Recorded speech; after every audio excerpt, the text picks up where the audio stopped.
Les libéraux. Le podcast qui revient sur le football de notre enfance. Les libéraux, le duel. Vous écoutez bel et bien le seul podcast au monde, mesdames et messieurs, qui vous propose ce genre de sujet. Non, vous n'êtes pas sur un site internet dédié aux adultes. Non, pas besoin de nous écouter en navigation privée. Nous allons parler de football, le vrai, l'unique. Ortega, Vérone, Riquelme et Aimar sont ces génies que seules les terres sud-américaines ont su nous offrir. Ces esthètes du ballon rond qui font toute la noblesse de ce sport. Ces artistes au pied d'argent, ces artistes au pied d'Argentine. Que serait le football sans les numéros 10 et que seraient les libéraux sans les numéros 10 de ma team, Samuel, Tate et Raphaël. Et en tout cas, ça va être un rêve, c'est un rêve de parler de ce sujet-là. Ces 4 joueurs qui nous ont fait rêver. Ce sont 4 joueurs qui nous ont fait rêver, 4 joueurs argentins. On va parler des 4 aujourd'hui. On va poser la question de savoir lequel des 4 nous a le plus déçus, parce qu'on va parler en profondeur de ces 4 joueurs-là pour bien expliquer que peut-être ils n'ont pas été à la hauteur de leur talent. Mais quand je vous dis ces 4 noms-là, ça vous évoque quoi, Raphaël ? Déjà, on évoque 4 artistes du football argentin qui nous ont fait rêver étant enfants. En tout cas pour mon cas, et des joueurs qui on va discuter là-dessus pendant plusieurs minutes, mais qui nous ont déçus à arriver à un moment donné de leur carrière, surtout en Europe.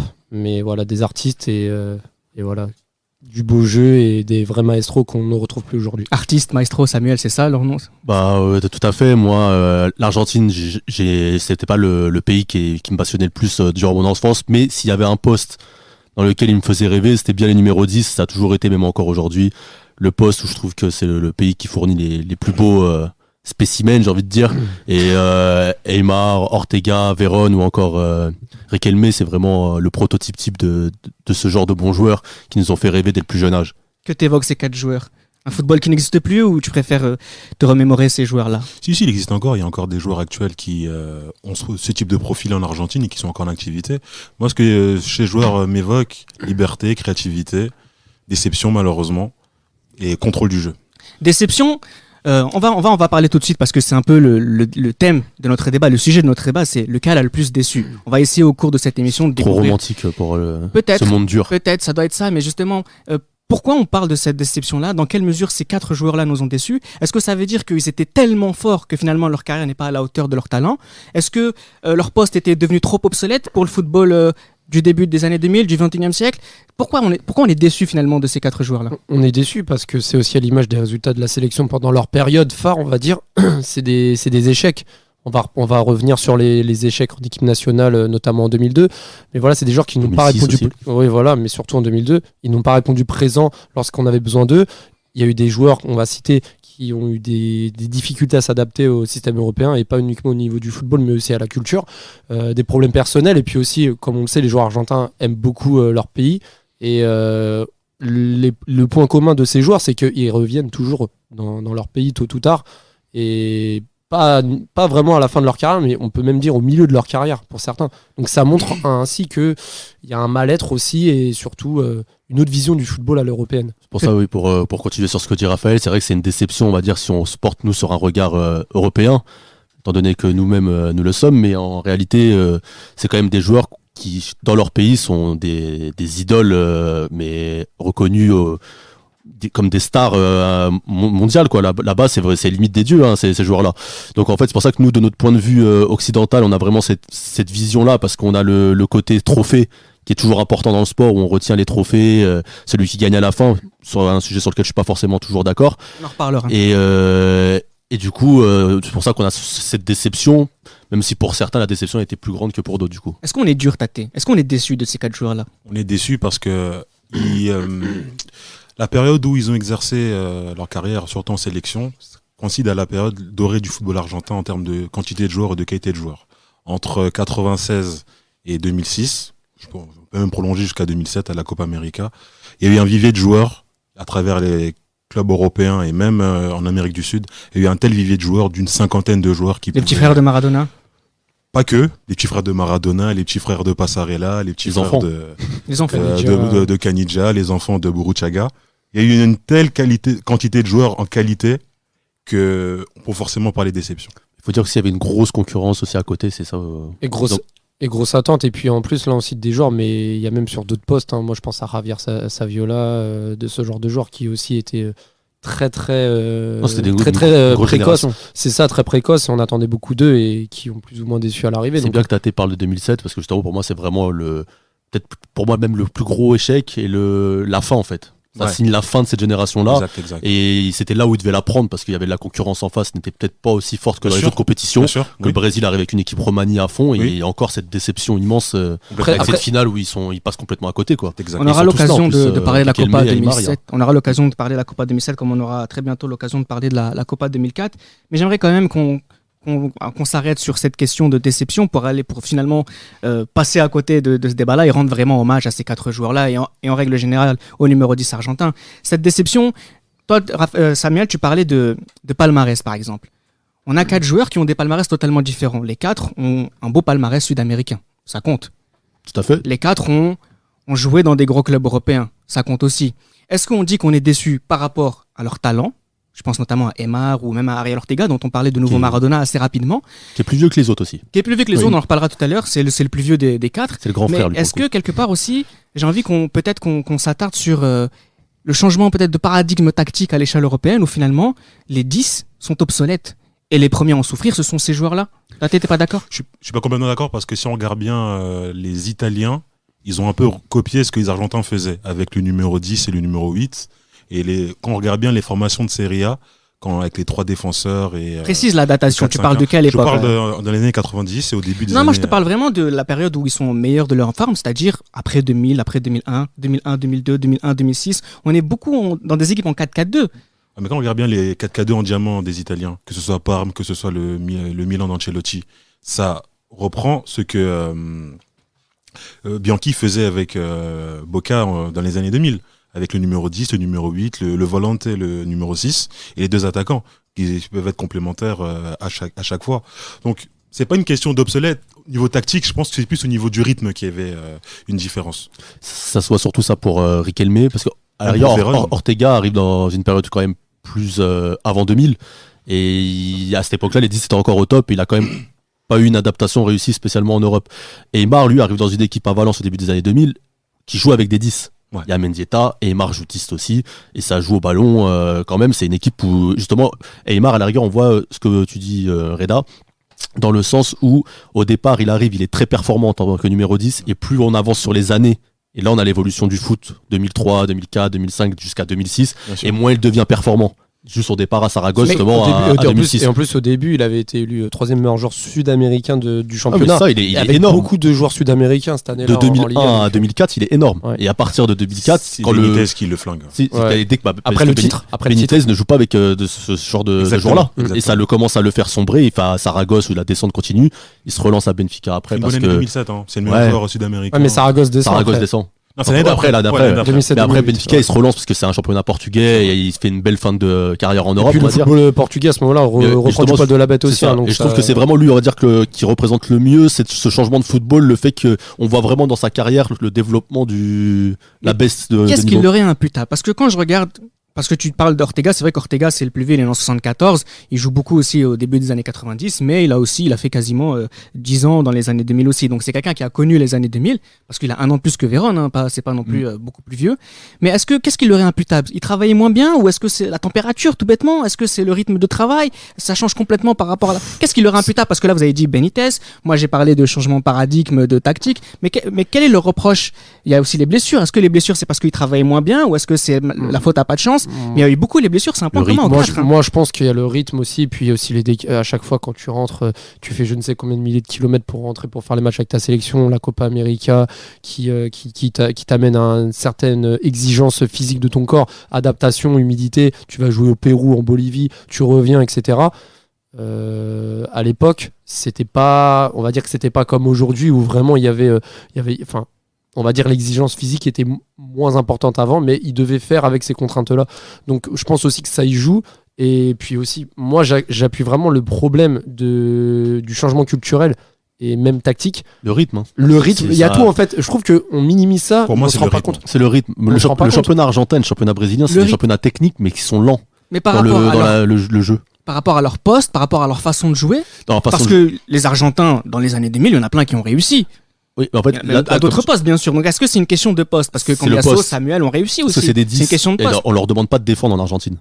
On leur dit juste d'organiser le jeu. Tu nous fais rêver, tu as la balle, tu fais des caviars.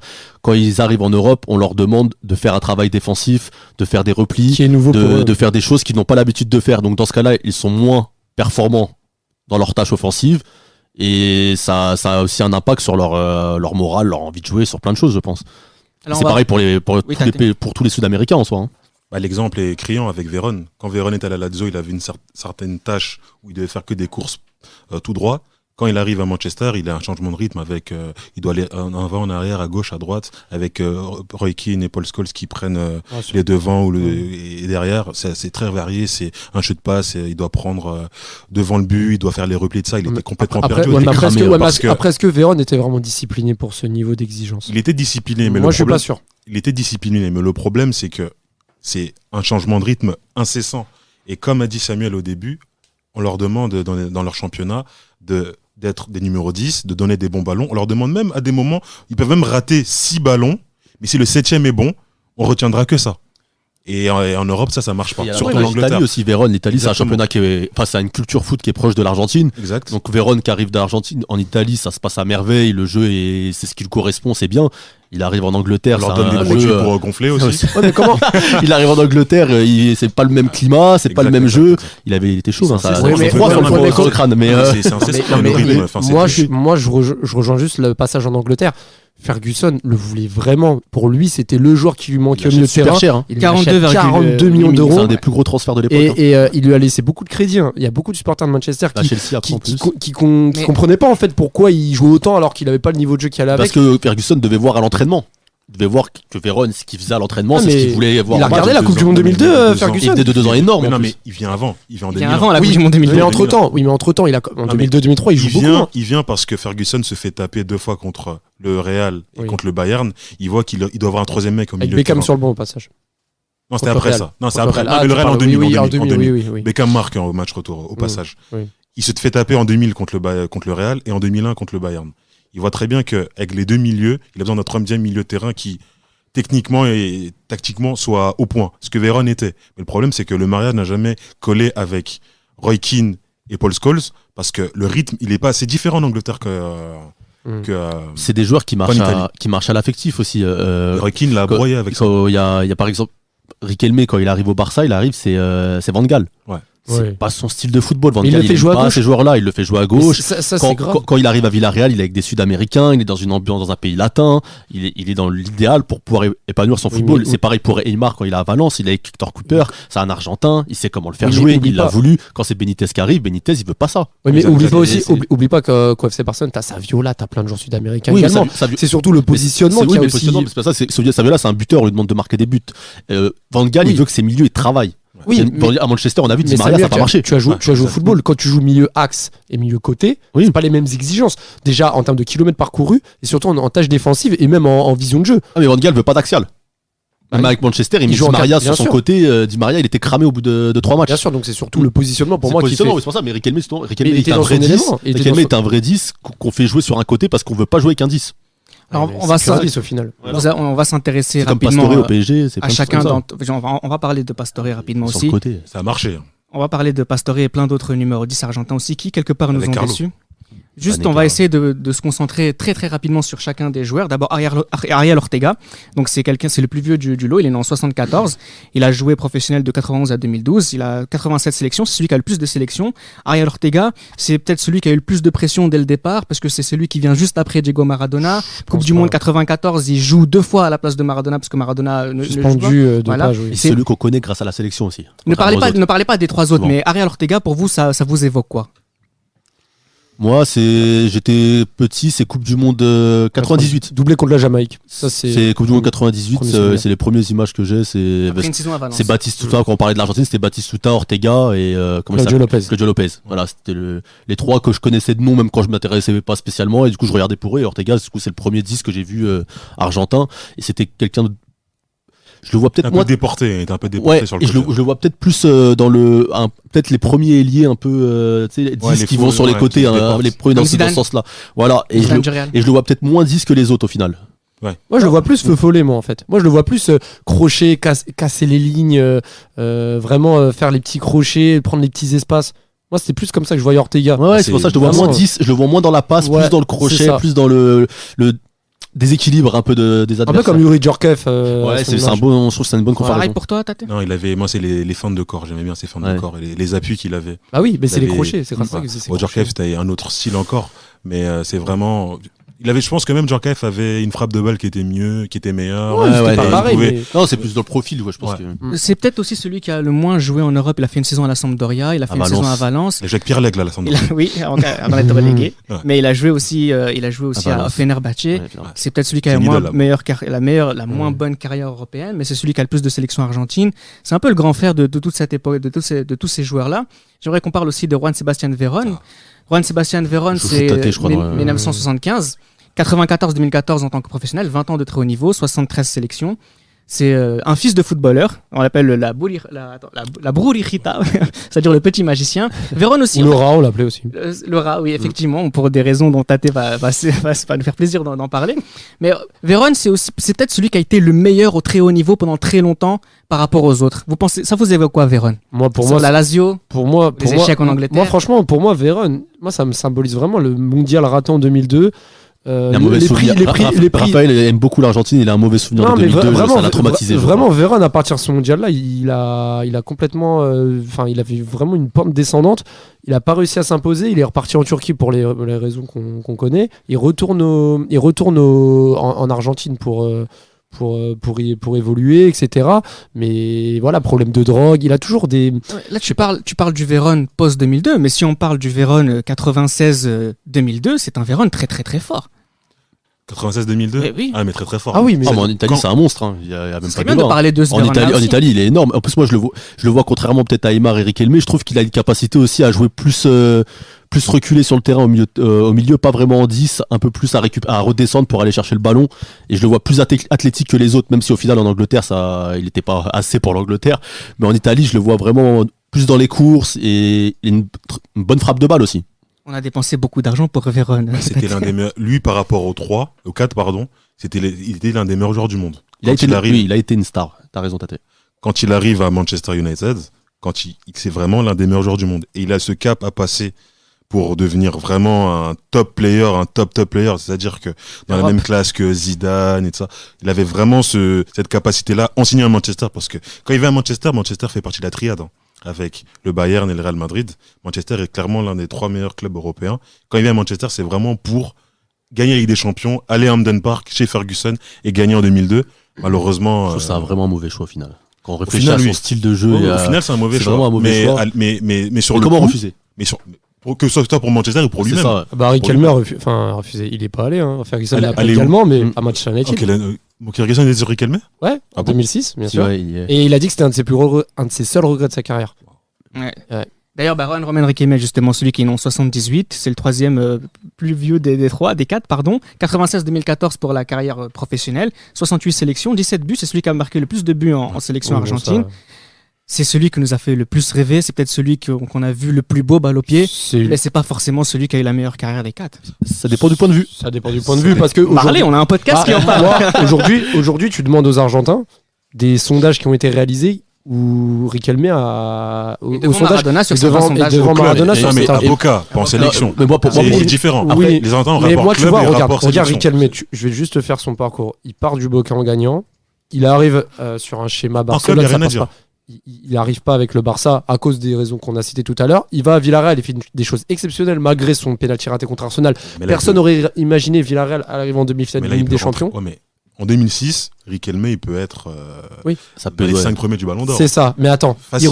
il retourne en Argentine, il regagne. Non, mais ça, oui. Mais je veux dire, pour moi, quand on appelle ça l'un des plus gros flops surévalués, etc., je trouve que c'est trop sévère Non, parce en fait, que ça non. dépend de quel point de vue on se Ça, base. en Europe, on est déçu, mais si on regarde, au final, il finit sa carrière merveilleusement bien. Il a commencé Il a fini dans son club de cœur, il gagne avec, il Même est en- idolâtré là-bas. Moi, je Même en pense partir sélection, d'Argentine même en là-bas. sélection, au Là-bas, final, il est franchement, pas c'est- ouais. faut voir Oui, ce que mais ça tu- représente. Hein. Riquelme, on le voit partout là-bas. Hein. C'est en fait Boca à Buenos Aires, c'est impressionnant. C'est-à-dire que River Plate dans le pays, c'est plus supporté, mais quand vous allez à Buenos Aires,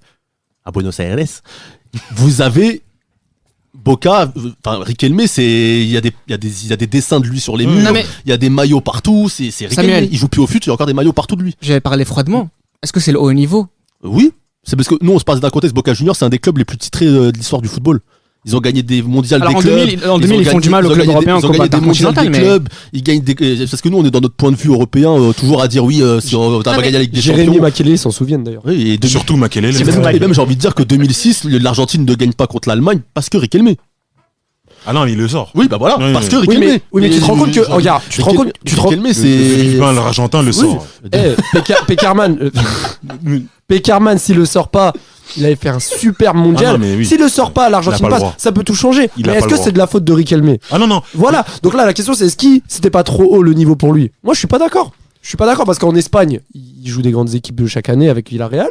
Moi, pour moi, le seul point négatif, c'est vraiment le passage au FC Et peut-être Barcelone. qu'il avait Peut-être pas trop envie de plus. Au Peut-être qu'il avait pas envie de contre plus. Arsenal. Oui, Ouais, Peut-être bien qu'il sûr. voulait être mais- une star dans son pays. Finale de Ligue Donc, des Champions. donc Trezeguet, finale de Coupe du Monde. Qu'est-ce que tu vas dire? Moi, je pense. Tu vois Ouais, mais on Trezeguet, peut pas il juger est sur un penalty. acteur numéro 15. Moi, je pense- Riquelme, c'est. Tu comprends? Je pense même que Ouais, je Riquelme, comprends, il part en Europe parce Vous voyez que bien c'est que- la suite logique, mais qu'au final, il veut pas y aller. Vous voyez bien que Riquelme déchaîne les passions. C'est que je pense que quelque part, l'abcès n'a pas été crevé sur la vraie discussion qu'on peut avoir autour de Riquelme. Et Mon ça idole, revient, mon ça revient idole. à la question philosophique du palmarès, du rêve. Et finalement, c'est peut-être Riquelme qui la représente le mieux parce que il a fait rêver des millions de personnes. Mais il y a des grands joueurs qui ont joué à la même génération que lui qui lui disent bon bah t'as fait quoi de plus que nous par Et les exemple. gars, si on est là à parler de football aujourd'hui, c'est pourquoi? Pour parler des gens qui nous ont fait Oui, rêver. oui, comme Riquelme, Donc, bien sûr. donc, au final, c'est quoi le résultat? Mais il y a un dernier joueur aussi qui nous a fait réveiller c'est particulièrement mon chouchou, Samuel, c'est Pablo Aimar. Pablo Aimar, c'est le plus jeune, né en 79, 20 ans de carrière de très haut niveau entre 94 et 2015, 52 sélections. Aimar, c'est peut-être celui le moins charismatique des quatre, mais c'est peut-être celui qui avait le plus de talent dès le départ. Vous savez quoi, Pablo Aimar? Et- Moi, je supporte encore Valence en Espagne aujourd'hui pour Pablo Aimar. Pour vous dire, en fait, c'est que même si maintenant ils ont rien gagné depuis, j'en peux plus.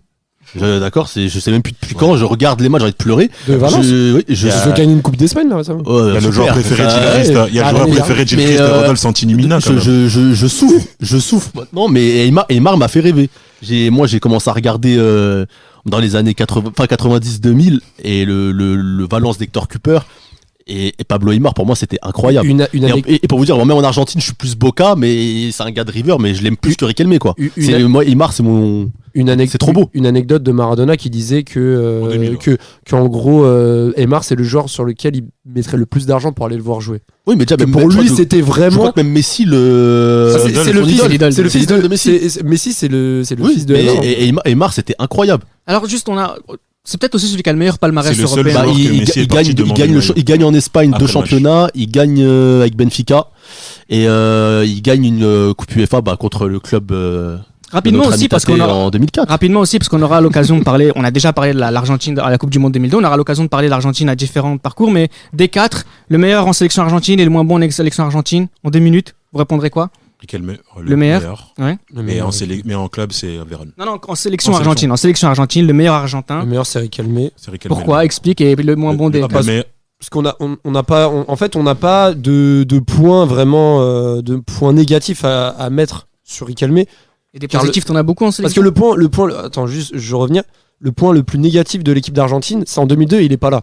Donc on peut pas jeter la faute sur lui. Et en 2006, il est là.